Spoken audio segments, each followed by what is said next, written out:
The recent figures on GDP in New Zealand raised questions about whether we were or were not in a double-dip recession.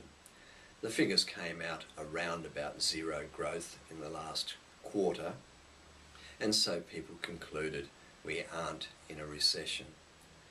On the one hand, we found tourism figures had fallen off markedly, and on the other side, the dairy payout figures look strong and robust. So in some ways, it's likely that 2011 will be a reasonably good year for us. The dairy income will probably compensate for the losses in the tourism industry. So that's rather nice and comforting. But we need to ask the longer term question, is it just tourism and agriculture that is going to drive the New Zealand economy forward?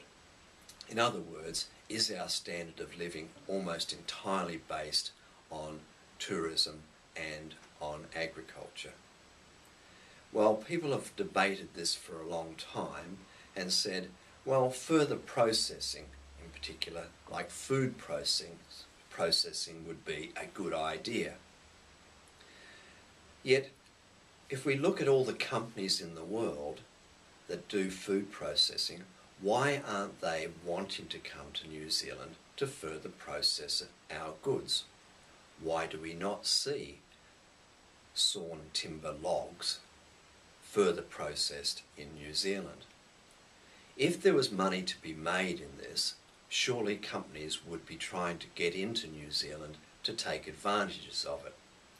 So at the moment we have government funding for food centres and processing centres connected with, for example, innovation parks to investigate the opportunities for further processing. So we want to invest money for New Zealanders to do the food processing. And I still ask the question, why then are foreign companies not wanting to get in here to do this? Why would we believe that we can do it more cheaply, more efficiently than international companies? It seems to me that there are some barriers, some frictions, some rigidities that need to be explored. We need to ask the question, why is it that we are not adding value to our rural products here in New Zealand?